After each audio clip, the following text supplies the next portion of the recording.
Toda vez que hoy en día, creo yo, hablar de lucha, de combate, incluso de guerra, suscita una aversión según la noticia que usted escuche o según la película de Hollywood que usted haya visto y recuerde ahí, tenga su sentimiento atávico, romántico con el asunto de la milicia, ¿no?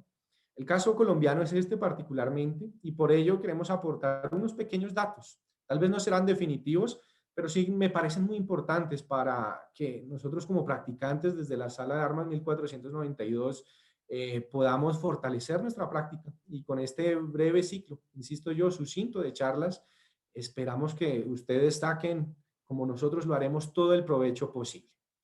Ahora, para terminar estos prolegómenos e iniciar con lo que realmente nos interesa, tengo la gratísima compañía, como ya saben, de estar con el maestro Alberto Bonprezzi, una pequeña presentación de él, madrileño, como sabrán los más avisados en este tema, presidente de la Asociación Española de Esgrima Antigua, y si bien muchos no necesitamos demasiadas palabras sobre el maestro, pues lo conocemos, creo que los menos avisados podrían tener una nota breve de quién es el maestro Alberto Bonprezzi.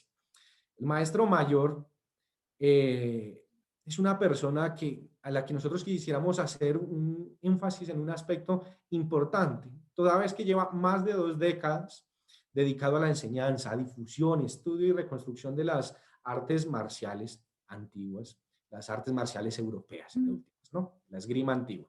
Esto significó la consolidación de ese grupo que ya les presenté, la Asociación Española de Esgrima Antigua, vamos a decir de ahora en adelante la AEA, con decenas de escuelas en España, y no estoy exagerando, tanto así como con miles de alumnos allá en la península e incluso en el mundo.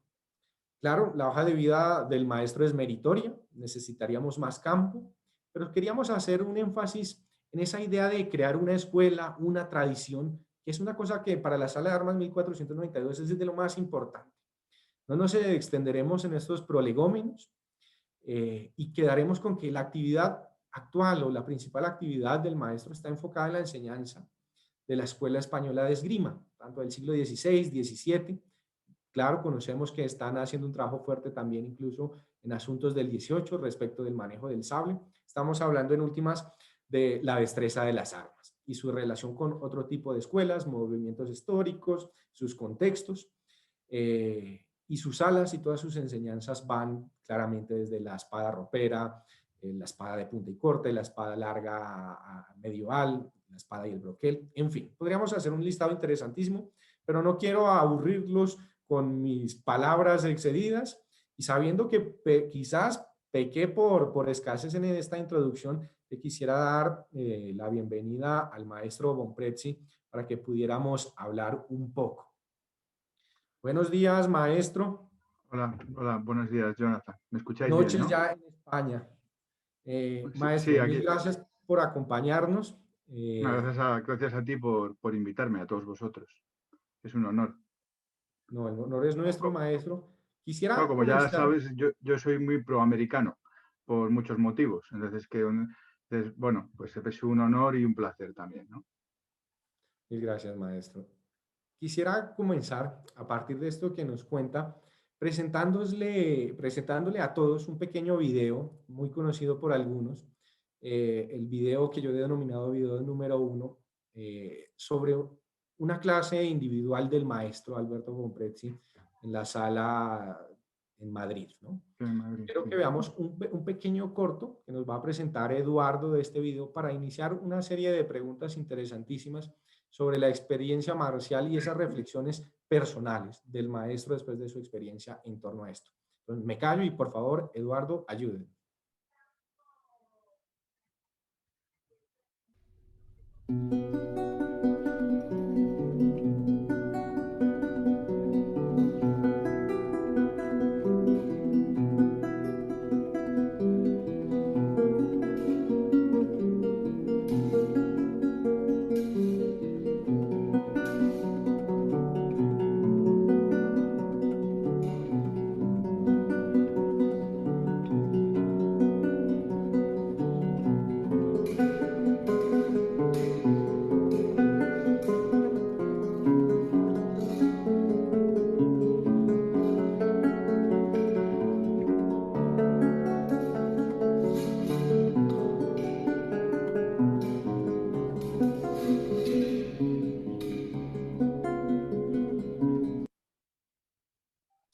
Muy bien, es un video que personalmente disfruto y que me sirve para iniciar hablando de esa relación marcial de maestro-discípulo, maestro-alumno.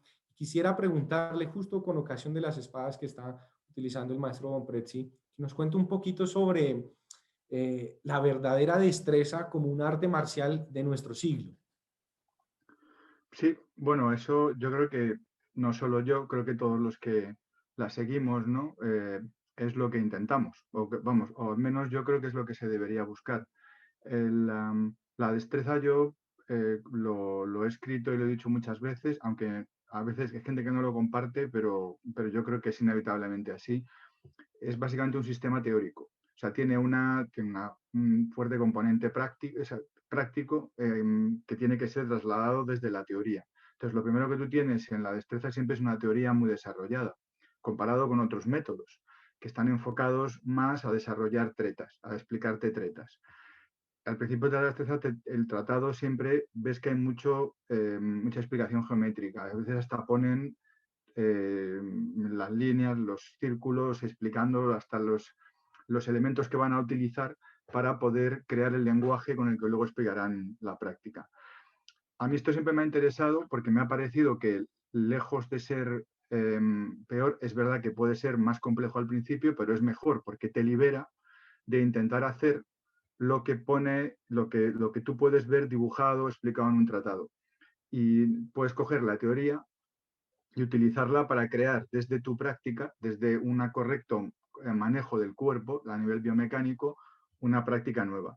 ¿Esto por qué? Básicamente por el contexto, porque nosotros tiramos esencialmente con careta y con zapatillas y además condicionados por todo nuestro mundo que se configura en base a la realidad que vivimos, tanto localmente como globalmente, como por el cine, por la literatura, por una serie de elementos que hacen que nos movamos de cierta forma.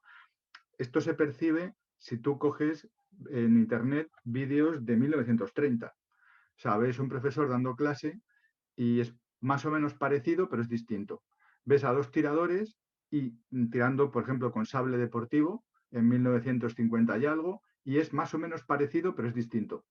Y a medida que va acercándose hacia ahora, se empieza a parecer más como tiramos nosotros. Pero ¿por qué hay estos cambios? Sobre todo se notan los que son más antiguos, ¿no? Los de 1920, cuando ves el vídeo de Pierre Lacasse en París, y dices, claro, porque somos gente distinta.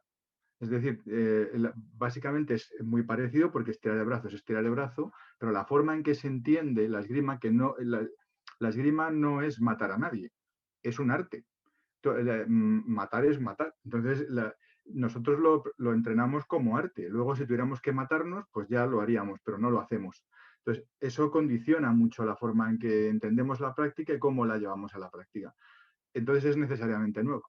Nuestra destreza es de nuestro tiempo. No puede ser la destreza de Pacheco Narváez, ni la de Rada, ni la de Ettenhard, ni la de Novelli, ni la de Brea. Entonces, yo por eso creo que la destreza, ahora mismo lo que nosotros hacemos todos, queramos o no, es una nueva destreza. Entonces, esto enlaza probablemente con problemas, con preguntas que tienes luego. De acuerdo. Lo que yo veo es que al final tienes diferentes formas de enfocarte, de enfocar esta nueva destreza que hacemos nosotros, ¿no?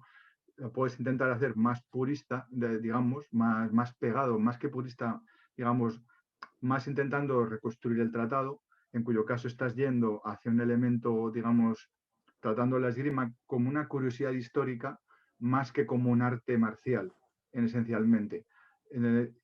Bueno, eso es un poco lo que románticamente a todos nos impulsó en un primer momento, pero luego te das cuenta que es extremadamente limitado y que lo que va a hacer es convertirlo en una curiosidad histórica, nada importante.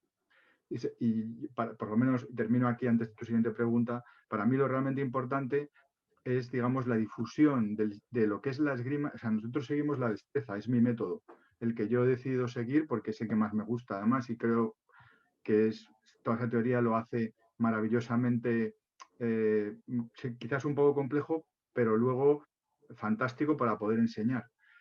Pero lo realmente importante es globalmente lo que es la esgrima histórica, dar a la esgrima histórica, la esgrima antigua, la esgrima como arte marcial, una ubicación en el mundo real que tenga reconocimiento. De Y para acuerdo. esto, como tú decías, necesitas construir una escuela. No lo puedes hacer desde grupos así o en una práctica. Cada uno hace lo que puede, pero digamos que la lucha, tanto la mía, pero desde luego la colectiva, es la de darle seriedad a esta actividad y que tenga un reconocimiento como tienen las otras disciplinas que practican en Sembrar Colombia, que tienen ya un reconocimiento y una tradición, ¿no? Y eso es un poco el desafío, que no sea algo, pues, que no tenga importancia, que no sea una mera curiosidad. De A eso me refiero. acuerdo, maestro Alberto. Me parece tremendamente pertinente lo que nos acaba de contar, porque justo, y les garantizo a quienes nos escuchan que, claro, nosotros estuvimos reunidos con Alberto, pero no cuadramos en sí nuestras respuestas y preguntas.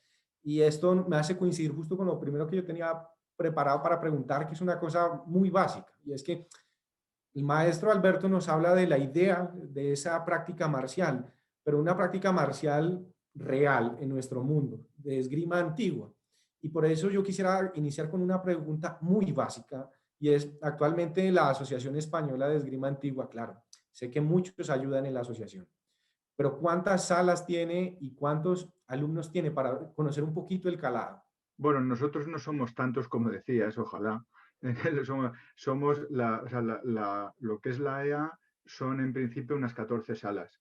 Lo que pasa es que realmente estamos reestructurándonos, porque uno de los problemas actuales en el mundo actual es logístico. Bueno, sobre todo ahora, con el momento que tenemos, ¿no? Con esta pandemia que nos paraliza, pero incluso en una situación normal la complejidad está en la enseñanza, porque y creo que tenemos que trabajar en eso cuando esto termine, porque ahora es complicado, en realidad porque la esgrima es necesariamente, o sea, inevitablemente tiende a ser local y sobre todo individual. Es decir, una persona, 1000 personas pensando en lo mismo, no sacan lo que saca solo uno muy hábil, porque el arte es así. O sea, Picasso, por mucho que pintores se pongan a pensar, no consiguen nunca pintar como Picasso, porque eso es un arte, claro. Entonces, ¿qué ocurre? Que ese es el que puede transmitirlo.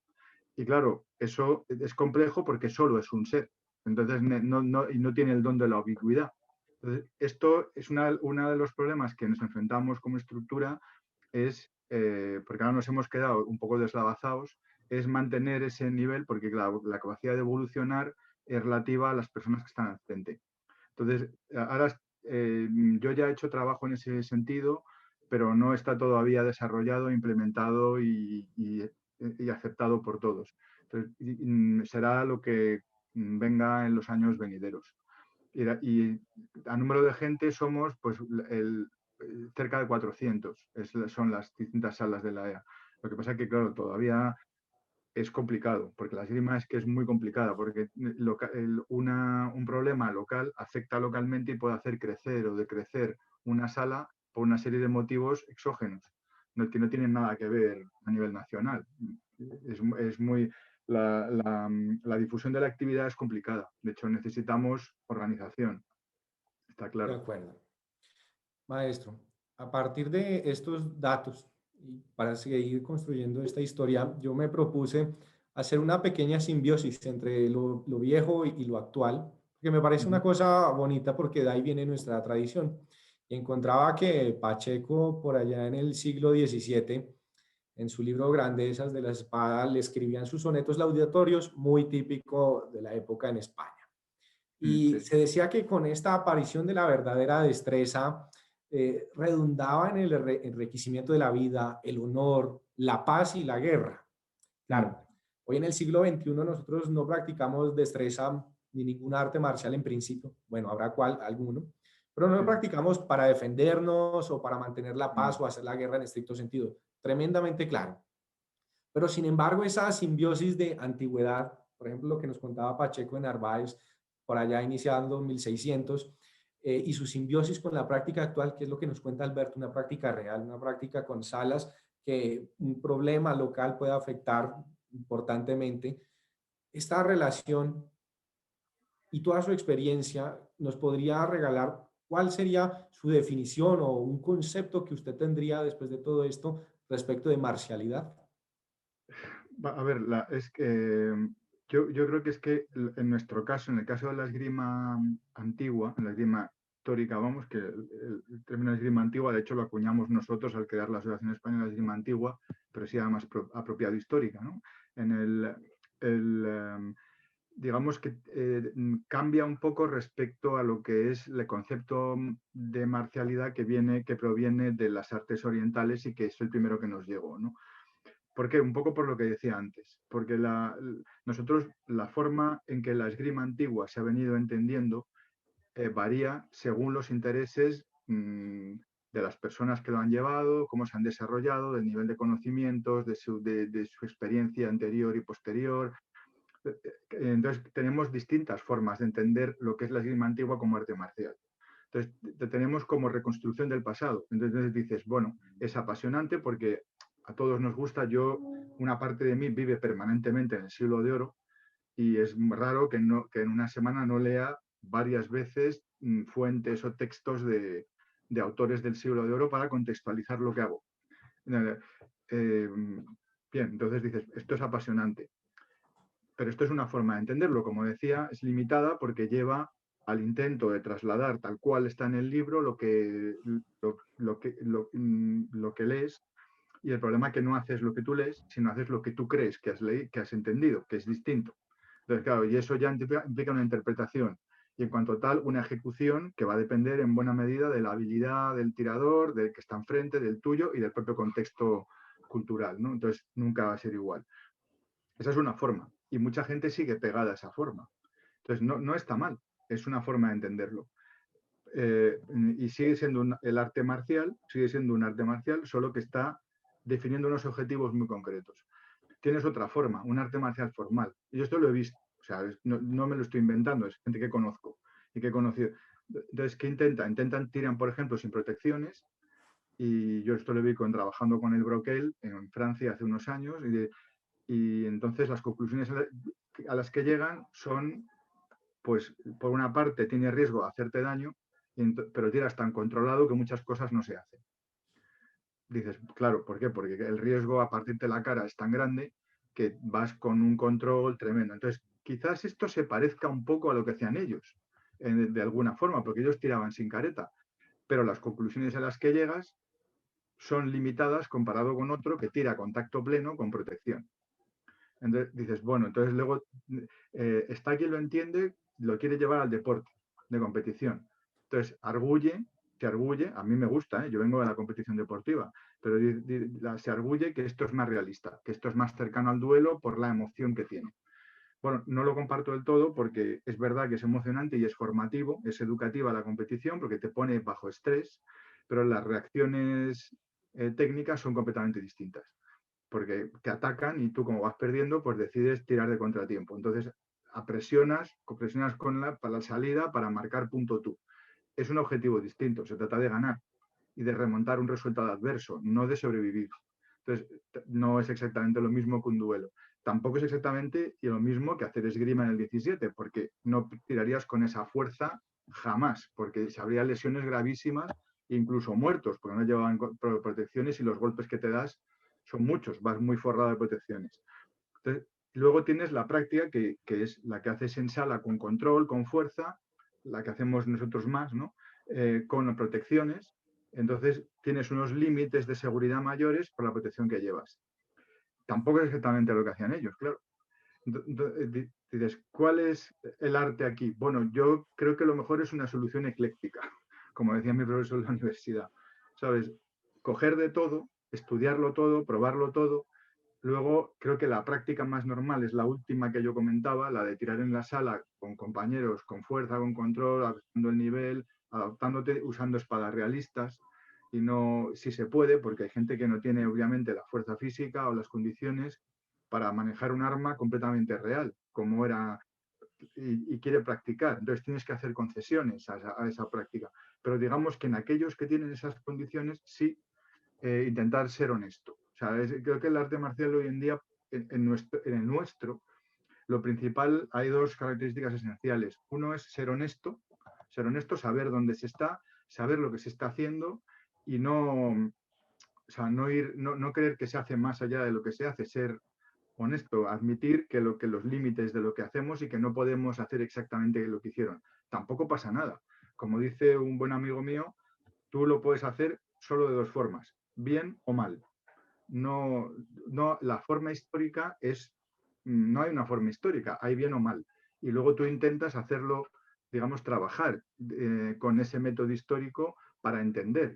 Y cuando eres bueno y eres experto, puedes asesorar incluso a historiadores, como yo hago, porque tienes un conocimiento técnico, porque conoces las armas, porque has visto muchas piezas originales y las has blandido, porque tienes una experiencia dilatada como tirador y como profesor, y entonces entiendes lo que estás haciendo, pero no pretendes, digamos, no eres tan arrogante como para pretender que haces lo que ellos hacían.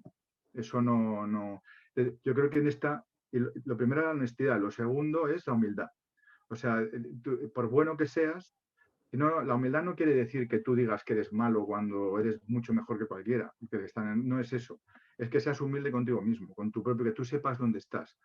Y por eso hay que ver otra gente, conocer, y cuanto más se puede viajar, que ahora no se puede, cuanto más se puede conocer, mejor. Con cuanta más gente se puede tirar, mejor. Y si uno ve gente muy buena, pues fantástico, porque a veces la capacidad humana, yo tengo algunos amigos de todas las naciones y alumnos que son extremadamente hábiles y que tú ves, dices, joder, pues qué bueno eso que está haciendo y no se me había ocurrido. Y es un detalle, ¿sabes? Yo puedo comentar ahora, si luego vemos el vídeo de Oscar, de una clase que dio Oscar el otro día, en que estaba haciendo una agregación por el exterior y la estocada es una estocada que yo uso, pero no de esa forma. Entonces, es muy interesante el detalle no voy a comentarla aquí en detalle, pero es muy interesante cómo el ser humano, cuando tiene habilidades prácticas, puede hacer desarrollos dentro de lo mismo, son sutilezas, claro, pero ya hablamos de sutilezas a un cierto nivel, ¿no? A eso me refiero con humildad, ¿no? Del que siempre puedes aprender por muy bueno que sea. Yo en realidad tengo que dar clase y vivo de dar clase y es mi profesión, pero me considero, creo que lo hacía desde siempre, sobre todo un estudiante, me gusta estudiar.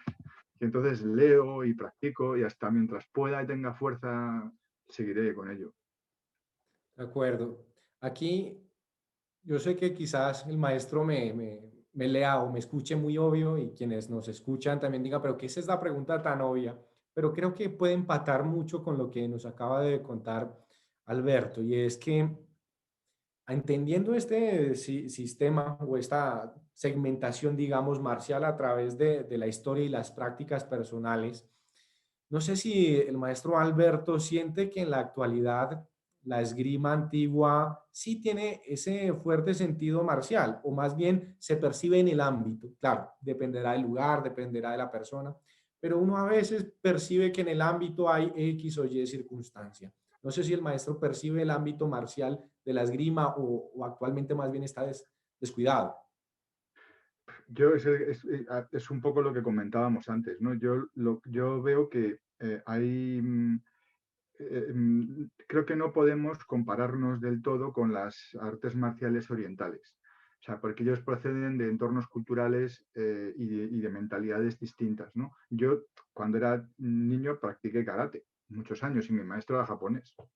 Entonces era muy rígido y bueno, él se había relajado porque estaba en España. Cuando una vez vino a dar un curso un maestro japonés, este era muy rígido, tanto que yo era cinturón negro, entonces se sentó una chica que era cinturón marrón delante mío y le pegó una patada, la levantó de una patada diciéndole que me tuviera respeto. A mí no me importaba nada, pero para él era muy importante.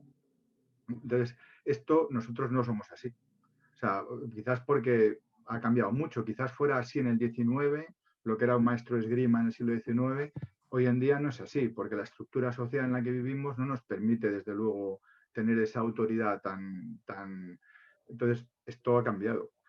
Lo que yo veo un poco es lo que comentábamos antes, ¿no? O sea, la esgrima antigua tiene que ser, o sea, solo puede ser realmente considerada un arte marcial porque si se la lleva exclusivamente al área competitiva, que es la otra, digamos, o sea, dentro de la parte marcial tendríamos las que he mentado antes, ¿no? O sea, que si vas más al tema histórico, tal, en la que sugiero ser ecléctico, porque lo importante es hacer las cosas bien. mecánicamente bien ahora. De forma que el arte que enseñas sea eficiente mecánicamente, es decir, tú des y no recibas, controles el centro, no tires con fuerza excesiva, o sea, sepas tirar con fuerza y con control, seas bueno, tires bien, hagas buena esgrima. Pero, lógicamente, si la llevas al área de competición y, digamos, vamos al deporte, esa buena esgrima también la puedes llevar, pero como cambian los objetivos, cambiarán las técnicas. O sea, esto, a ver si me explico. Yo cuando entrenaba como esgrimista deportivo, lo que a mí me enseñaban, que como tenía un profesor y me daban clase individual, era todo muy técnico. Es decir, cuando luego vi clases de esgrima clásica, yo era espadista de espada, yo lo hacía perfectamente, era lo mismo. Es decir, digamos que me enseñaron cómo el sistema venía transmitido, pero cuando competías no tirabas así y entrenabas acciones para la competición, la conocida flecha, en la que casi todos los ataques se acaban haciendo en flecha. ¿Por qué? Porque tienes que marcar puntos y el otro se va muy rápido. Entonces, ¿tú tirarías así antiguamente? No, te adaptas. ¿Pero sabes cambiar? Sí. Es decir, sabes hacerlo todo. Entonces, si a mí me parece bien, hoy en día yo no estoy en contra para nada de las competiciones en la esgrima histórica.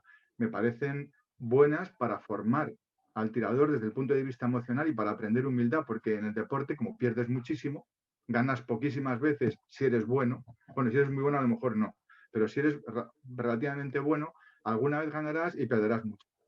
Y muchos no ganarán nunca.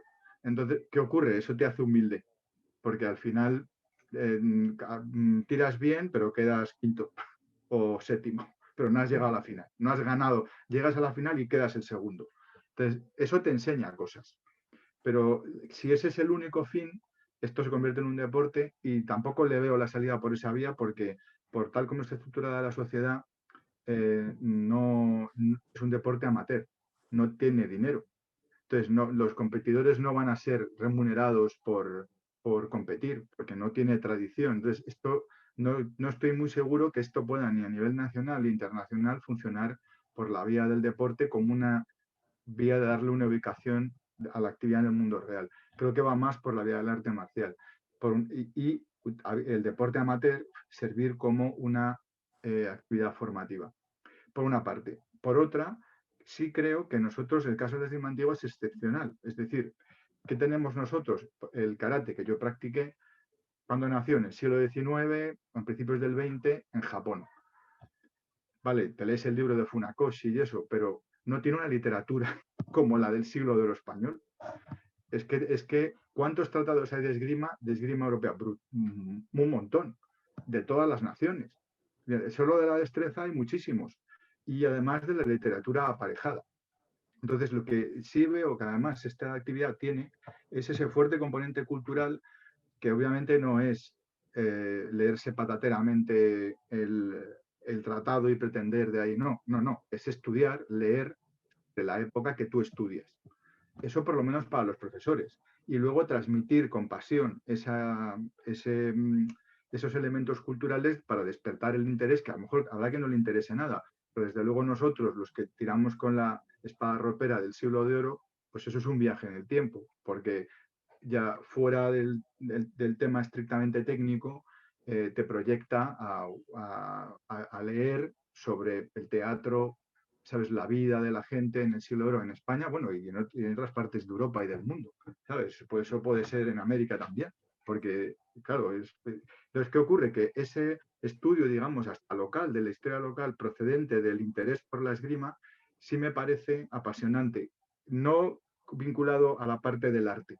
Como técnico, como profesor, tú tienes que dominar la parte técnica y es independiente de esto, pero sí, esa relación yo creo que puede dar mucho, tanto en el sentido de que la esgrima como vehículo educativo, tanto desde el punto de vista emocional, sometido a presión en la competición, aprendiendo a manejar bien tu cuerpo para tirar con eficiencia, siendo honesto y humilde, y luego preocupándote por aprender, sabes, más sobre la vida de tus antepasados y del mundo que fue y de las armas que nosotros estudiamos.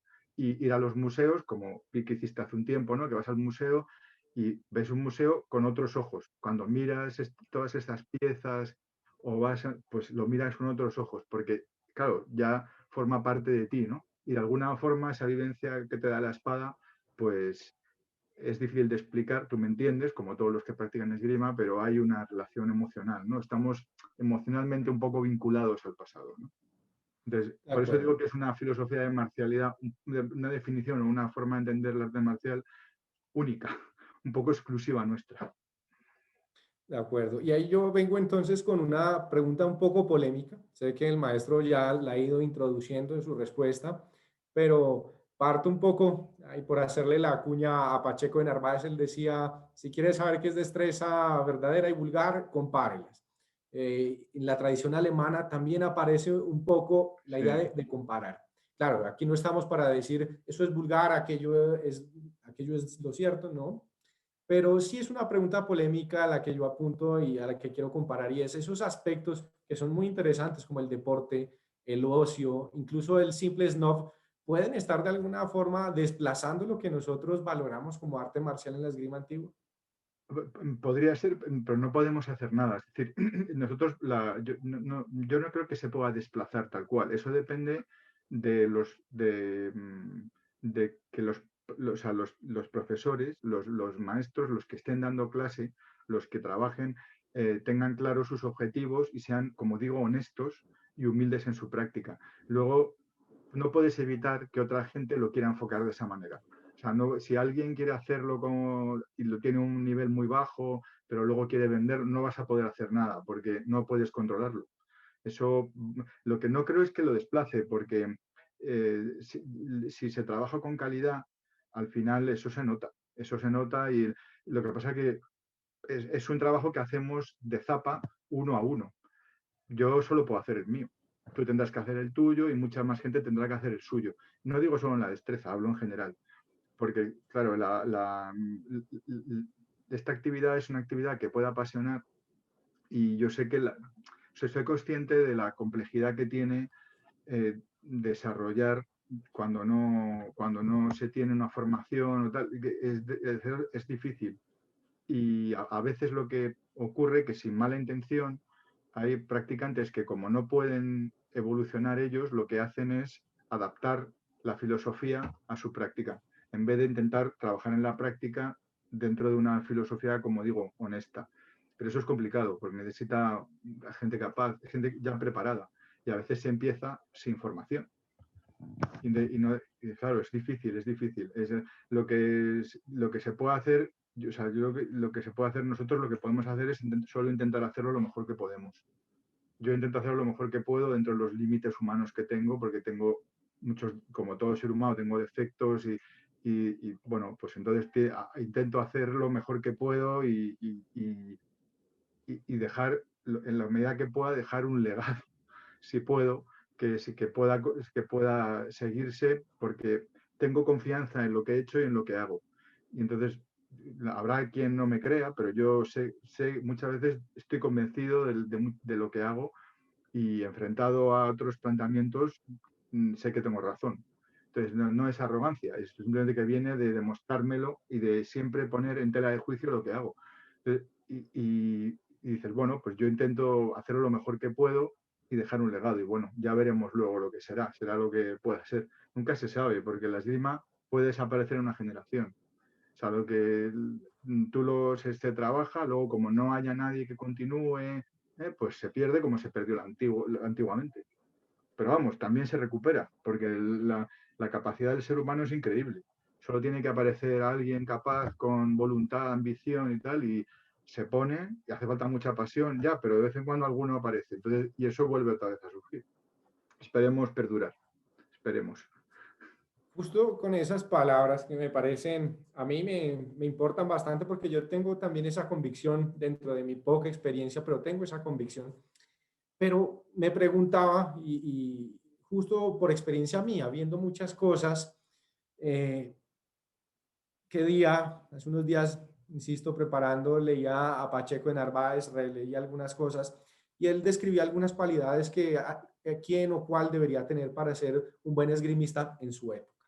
Mm. Y apuntaba que todas esas características, sean las que sean, conformaban un tesoro o una riqueza para la República del Alma. Esa fue como la expresión que escribió Pacheco y me pareció bastante bonita. Entonces, sí. todo esto apunta a que la República del Alma tenga un tesoro que preservar.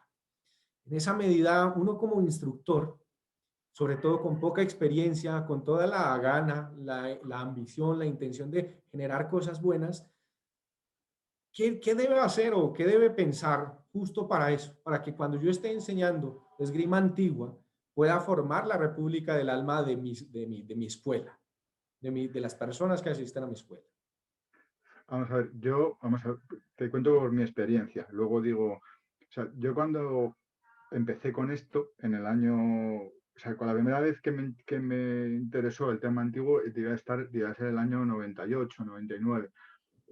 Entonces, cuando me costó mucho tiempo hasta que fuimos dando un grupo de gente que arrancó y tal. Yo estaba en activo como competidor cuando lo vi y cuando me retiré, no había decidido que no iba a seguir con el deporte de competición, aunque era un buen competidor y estaba bien situado en el ranking, pero me interesaba la esgrima histórica y decidí dejarlo y dedicarme a esto. Y entonces yo no sabía a dónde iba a llegar, éramos 7 cuando empezamos. Entonces lo que pasa es que me estimulaba, me apasionaba. Entonces no lo hice teniendo, o sea, el objetivo no fue voy a convertirme en esto, fue me apasiona. Y entonces yo entonces tenía un trabajo, tenía que tal, y compaginaba todo. Tal. Entonces fue poco a poco cuando fui construyendo, cuando fui dándome cuenta, pero yo no sabía si iba a llegar o no. No me lo preguntaba tampoco, me gustaba.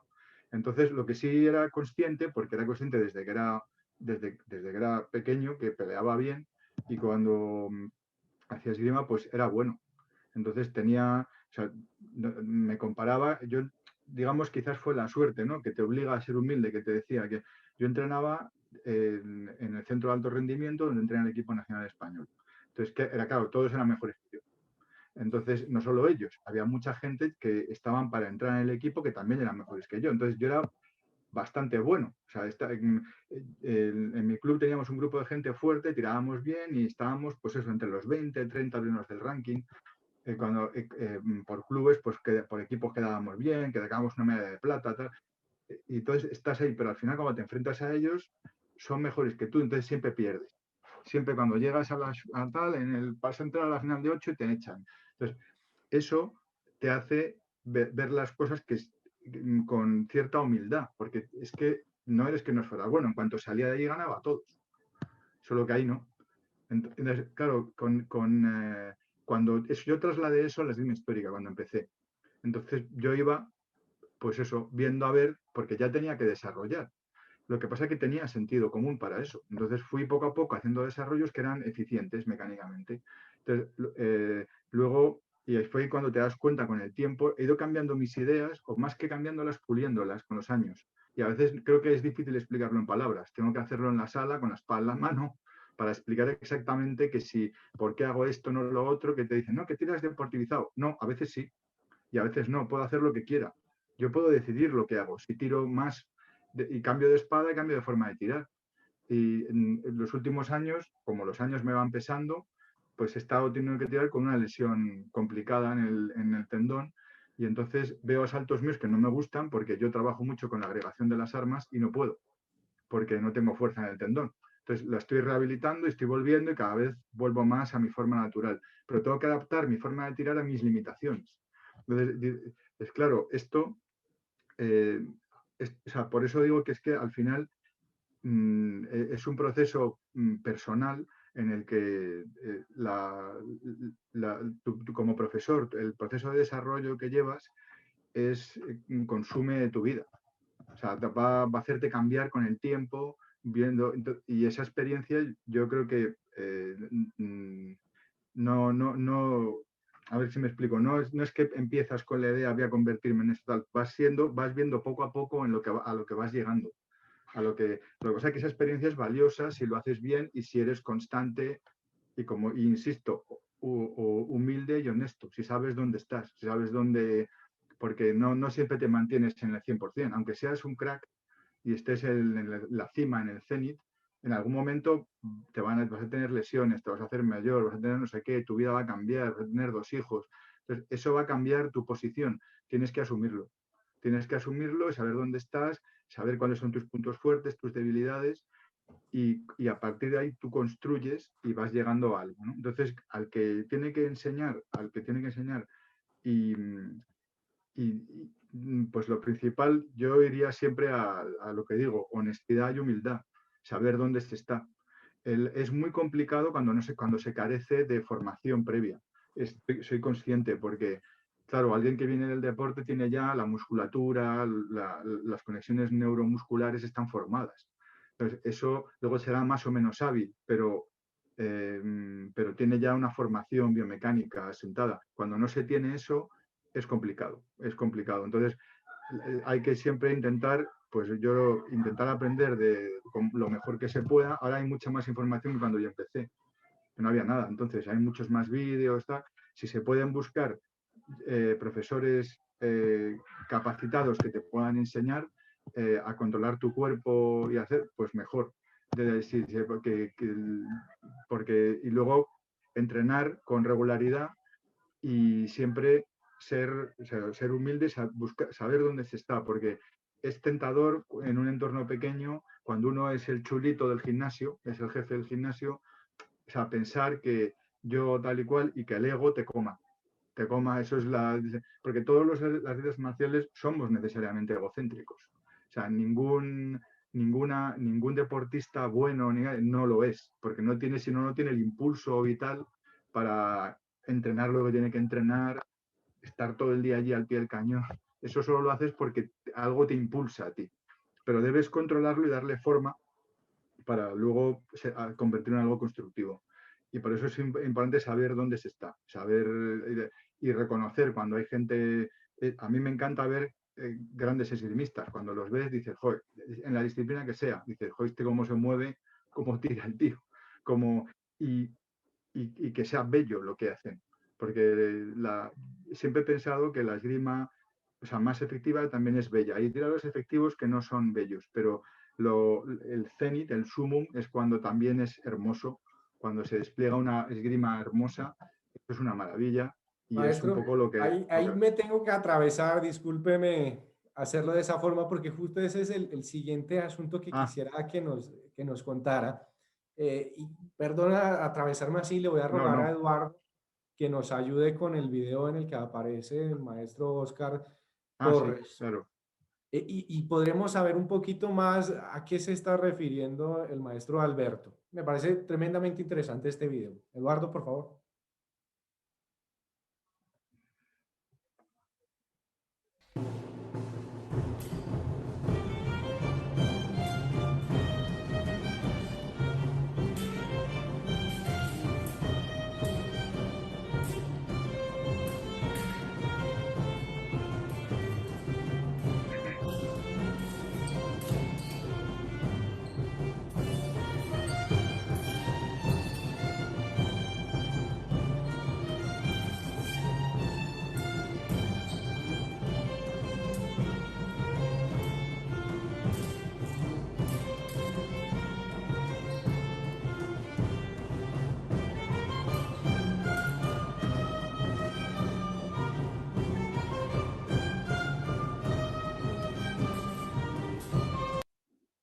Creo que yo quedaría un buen rato continuando con el video. Me parece un video muy, muy bonito por todo lo que lo compone.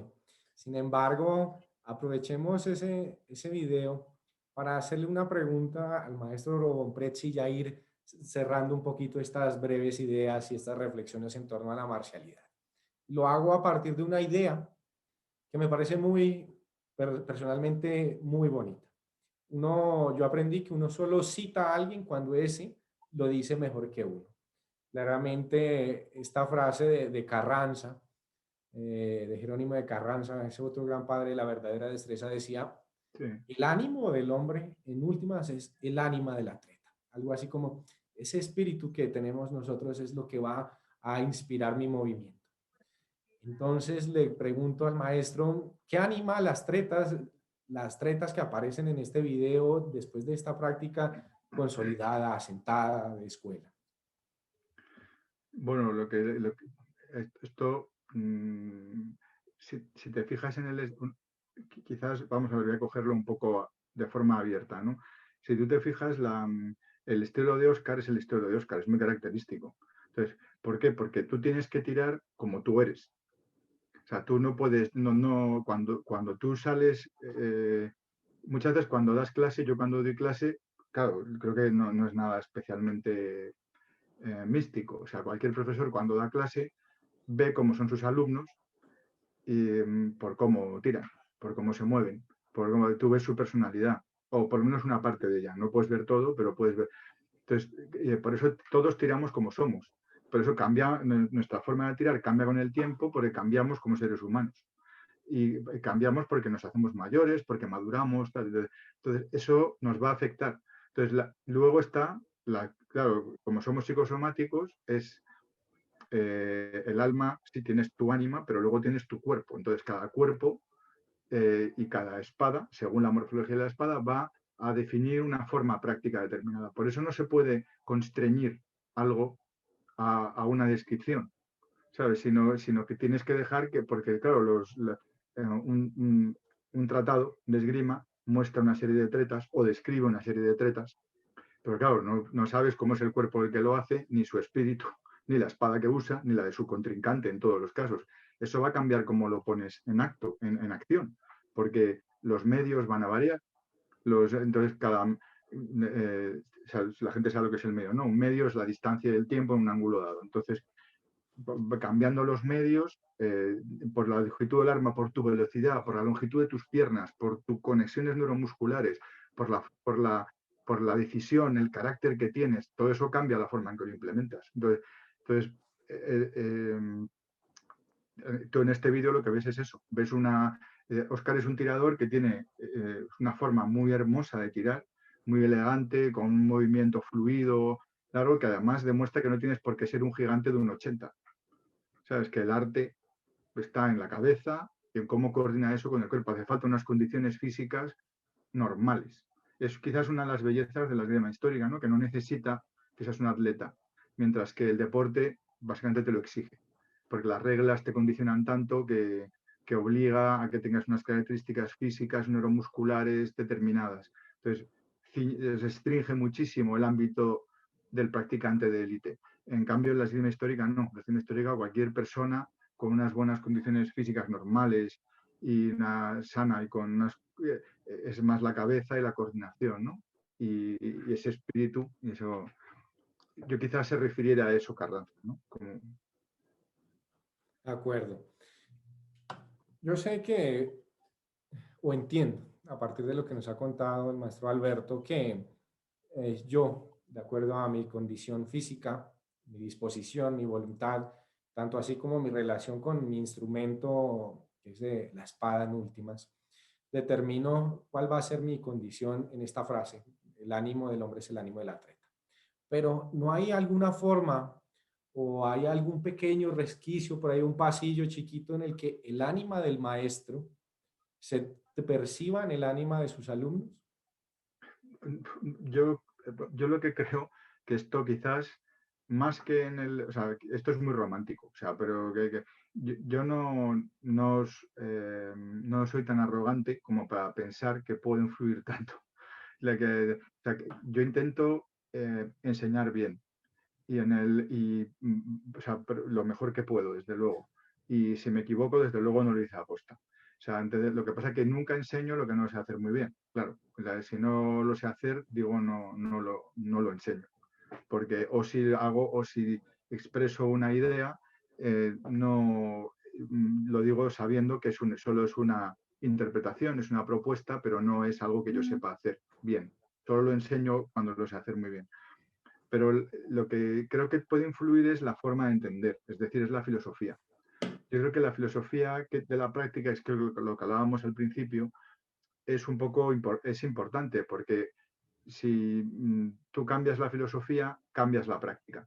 Y no, eh, yo creo que, como decía antes, para mí es muy importante, insisto, lo he repetido a lo largo de toda la charla, lo de la honestidad, o sea, esos elementos de honestidad y humildad, porque eh, no por maldad, pero el ego puede hacer que una persona buscando reconocimiento, porque esto es una actividad lúdica, entonces uno se divierte y busca en la actividad un reconocimiento que no está pensando en la actividad misma, sino en lo que obtiene de ella, en lo que obtiene como reconocimiento, como retribución personal. Entonces, claro, esto puede llevar a que tú digas, bueno, como yo no soy realmente bueno, no soy tan bueno en esto, lo que hago es en vez de aceptarlo y seguir trabajando para hacerlo lo mejor posible, tal, lo que hago es cambiar la filosofía. Entonces yo lo que hago es, quiero ser fiel al tratado. Dices, yo quiero hacer tal, dices, ya, pero es que el problema es que lo que fallan en tu caso son los elementos biomecánicos, es la flexión de la rodilla, es que el hombro está descolocado, la muñeca cuando sujetas el arma, el agarre es incorrecto, entonces no puedes estirar el brazo con bastante velocidad dices, y ese es el problema. Y ese problema no está en el tratado, ese tratado es el cuerpo, es que alguien te enseña, si tú no lo sabes hacer, alguien te tiene que enseñar a hacerlo, a ver cómo se pone. Y porque yo esto lo repito en clase constantemente. Hay gente que se lo enseño y no lo consigue hacer. Sigo repitiendo eso a lo largo de meses. Otros, porque tienen habilidades, lo aprenden a la primera. Y dices, claro, ¿qué ocurre? Que eso es esencial, porque es que sobre eso se basa todo. Entonces, todo el resto, todo el tratado tal, va a dar igual. Si no flexionas bien la rodilla, si te mete para adentro o para afuera, si descolocas el codo y no está colocada la muñeca en su lugar y se ve el brazo. Todo eso, si no lo consigues corregir, partes de una base errónea ya. Entonces, quizás eso es por eso digo que al final esos elementos, que eso es un poco mi filosofía, ¿no? Que es muy pragmática, muy de hacer las cosas, pues eso quizás es lo que tú puedes transmitir y de hacer que tus alumnos, porque luego todos tenemos un ciclo, entonces dices, bueno, llega un momento en que ya no des muchas clases o te jubiles, porque eres muy mayor. Otros seguirán. Entonces, si se han quedado con eso y con esa honestidad, con esa humildad, con ese trabajo tal, pues con eso yo creo que ya has cumplido. Yo me considero que haber cumplido. Y esperando que gente como Oscar y luego otros más jóvenes que él, retomen eso, porque al final esto es un arte y necesita que aparezcan esos alumnos que tienen ese don para la esgrima que permitirá cautivar a otros, porque tú atraes a la gente un diestro hábil, claro, atrae como profesor porque es hábil él. Entonces la gente dice, yo quiero hacer lo que este tío sabe hacer, porque es bueno, mírale cómo se mueve. Y entonces así tú convences a gente y otros, es de esperar que vengan otros detrás de ti que también tengan esa habilidad y sepan hacer esa esgrima bella, ¿no? Al mismo tiempo que efectiva, que sepan atraer y enamorar a la gente de nuestro arte, porque lo feo y lo zafio, lo mal tirado, tal, eso no va a gustar. En general no va, no necesitamos, por eso soy un romántico, a mí me gusta la esgrima, amo la esgrima apasionadamente y me gustaría que encontrara un lugar y una ubicación, eso intento, ¿no? Que sea reconocida y que yo lo hago para mí, es un trabajo y es lo que tengo que hacer, pero que también otros que tengan esa voluntad, esa pasión, ese talento, pues puedan también eh, insertarse en esta lucha común que tenemos para hacer que la esgrima sea valorada. A quien nos escucha, nos mira a través por Zoom, que le echen una miradita, una repasada a este video del maestro Oscar Torres. Creo que el otro tirador, Juan Manuel, Sí, es Juanma, también instructor es instructor, sí, sí, y también es un buen tirador, pero claro, es que Oscar es mucho Oscar. echarle una mirada para todos vale la pena. Y lo digo justo por pasar a esta última pregunta que nos va a servir de colofón de estas reflexiones. Y es, ¿cómo se funde esa estética, el sentido estético con la marcialidad? La gente piensa que por ser fuerte, rudo, tiene que ser chocante, áspero. Claro que tendrá algo de ello, pero ¿en qué momento hay como esa perfecta adhesión entre belleza y marcialidad? ¿O nunca han Pues estado no lo sé. separados? Sí, no, no. La mecánica, cuando un cuerpo se mueve de forma eficiente biomecánicamente, es bello. Es bello porque es la correcta ejecución necesariamente lleva a cierta belleza. Luego hay tiradores más elegantes que otros por sus físicos, por sus... Está claro, por eso no todos somos iguales. Pero yo creo que cuanto mejor se tira, o sea, cuanto más correcto a nivel mecánico se tira con mejores posiciones, con mejor control corporal, con mejor... entonces, es más bello es el asalto de esgrima. Pero yo suelo decírselo a mis alumnos, sobre todo cuando, cuando das clases individuales, es que yo siempre lo digo, los tiradores muy hábiles estiran muy bien el brazo. Siempre te estiran el brazo, cuando vas a llegar te lo ponen en medio. Lo quitan cuando tal. Y dices, ¿por qué? Porque saben muy bien cómo estirarlo y cuándo estirarlo. Saben con qué posición de la mano tienen que hacerlo, dónde tiene que ir la punta, dónde tiene que ir el fuerte. Es decir, es lo que dice Tenjar, la esgrima está en el entendimiento. Pero claro, luego está el proceso de ejecución.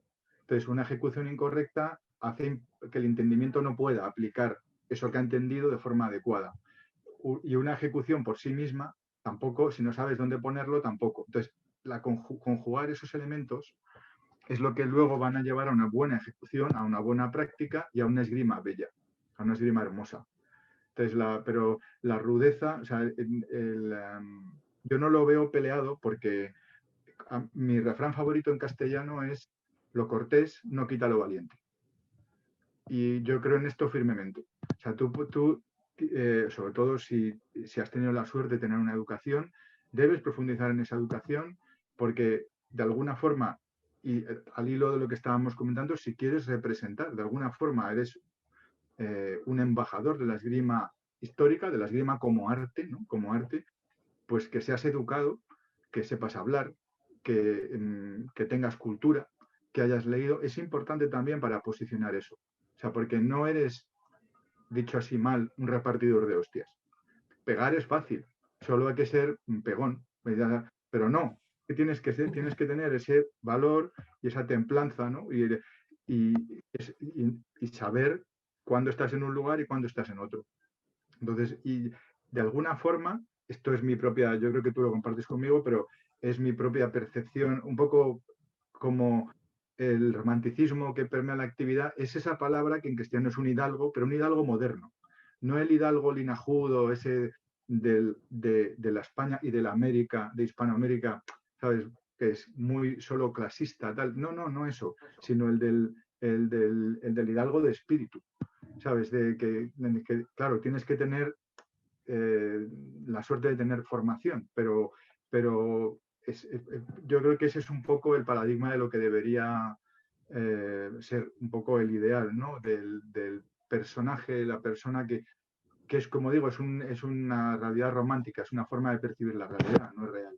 Yo al final soy un tío de clase media, ¿sabes? En España, en el siglo XXI, pero bueno, pero digamos que ese hidalgo es un poco como la imagen en la que yo me proyecto, pero no en el negativo, sino en el positivo, en lo positivo, ¿sabes? Es un poco crear, como creamos una verdadera destreza, una esgrima del siglo XXI, ¿no? Una esgrima, pues también ese hidalgo del siglo XXI que practica verdadera destreza y cuando es profesor la enseña y cuando es alumno la entrena, pero con humildad, con constancia y con honestidad. Muy bien, maestro. Creo que para mí personalmente ha sido bastante enriquecedor. Me alegro. Yo seguro podría quedarme y muchos otros hablando sobre esto porque es un tema que me toca particularmente. Parece una cosa muy linda. Esa sería la palabra.